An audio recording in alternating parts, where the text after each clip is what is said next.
பதட்டமான சூழ்நிலை இல்லைங்க, கள்ள ஓட்டு போட்டிருக்காங்க. இதில் ஒன்றும் பதட்டங்கெல்லாம் கிடையாது. வழக்கமாக திமுக கள்ள ஓட்டு போடுறது வழக்கங்கிறது நம்ம எல்லாருக்கும் தெரியும். அது அவங்களுடைய இலக்கணத்தில் அது ஒன்று, அவங்க கொள்கையில் ஒன்று, கள்ள ஓட்டு போடுவோம் அப்படிங்கிறது கொள்கையில் ஒன்று. இன்றைக்கி இந்த ஆஸ்டின் நகர் 13வது பூத்தில் ஒரு 5:30 மணி அளவில் ஒரு 150 பேருக்கு மேலே வந்திருக்காங்க. உள்ளே ஒரு 30 பேர் போய் 40 பேர் போய் ஏஜெண்டெல்லாம் அடித்து, பிஜேபி ஏஜெண்ட்டு, மற்ற கட்சி திமுகவுக்கு எதிரான இருக்க அத்தனை கட்சி ஏஜென்ட்டுகள்லாம் அடித்து விரட்டிட்டு உள்ளே கள்ள ஓட்டு போட்டிருக்காங்க. எவ்வளோ ஓட்டு போட்டாங்க என்னங்கிறது அதை நம்ம ஆராய்ச்சி பண்ண முடியாது. ஏன்னா இனிமேல் அவங்க எதை அமுக்குனாங்க, ஏற்கனவே வந்தவங்களா போனவங்களாங்கிற விசாரணையை விட ரீபோலிங்னா இந்த தவறுக்கு அது ஒன்று தான் பிராயச்சித்தம். கராத்தே அண்ணன் இது நடந்த உடனே அதிகாரிகளுக்கு தகவல் சொல்லி அதிகாரிகள் இங்கே வந்திருக்காங்க. அதிகாரிகள் முன்னாடி இப்படி நடந்திருக்கு, அவங்க மேலே எந்த நடவடிக்கையும் இல்லை. அவங்க இந்த பகுதியில் சேர்ந்த அருண், பிரபு, ஏற்கனவே இருக்கிற அந்த சீபா வாசுங்கிற கவுன்சிலருடைய மகன்கள் அப்படிங்கிறத பேர் வரைக்கும் அந்த தம்பி எல்லாத்தையும் எழுதி கொடுத்துருக்கிறாரு. எங்கள் ஏஜென்ட் பேர் கௌதம், அவர் இப்போ ஒரு லெட்டர் கொடுத்துருக்காரு.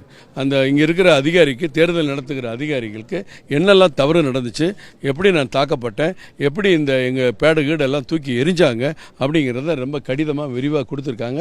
இதை நாங்கள் எடுத்துகிட்டு நானும் கராத்தே அண்ணா மற்றும் நிர்வாகிகள் நாளைக்கு ஆர்ஓவை பார்க்குறோம். அமித்ஷாரை வந்து பார்க்க போகிறோம்.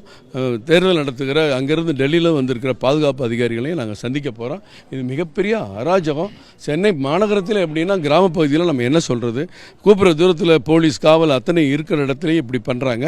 ஏன் 1 கிலோமீட்டர் தூரத்தில் முதலமைச்சர் வீடே இருக்கிற பகுதியில் இந்த மாதிரி சம்பவம் நடக்குதுன்னா இதை விட அநியாயம் என்ன இருக்கும்? இதை தட்டி கேட்குறதுக்கு எங்கள் நிர்வாகிகள் எல்லாம் இங்கே வந்திருக்காங்க. இது மிகப்பெரிய அராஜகம். ரீபோலிங் தான் எங்களுடைய கோரிக்கை. அதே மாதிரி அவர் தாக்கப்பட்டதுக்கு தனியாக காவல்துறையில் நாங்கள் கம்ப்ளைண்ட் கொடுக்க போகிறோம். சொல்லியிருக்காங்க, நான் ரிசீவ் பண்ணுறோம், விசாரிக்கிறோங்கிறாங்க.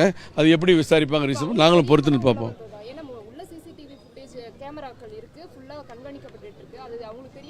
அது பார்க்கணும். இது விசாரிக்க யாரும் கேட்க மாட்டாங்க. நம்ம இஷ்டத்துக்கு ரவுடிசம் பண்ணலாங்கிறதெல்லாம் நாங்கள் திட்டம் கேட்ட பிறகு தானே கேமரா அது இதுங்கிறதெல்லாம் அப்புறம் தானே.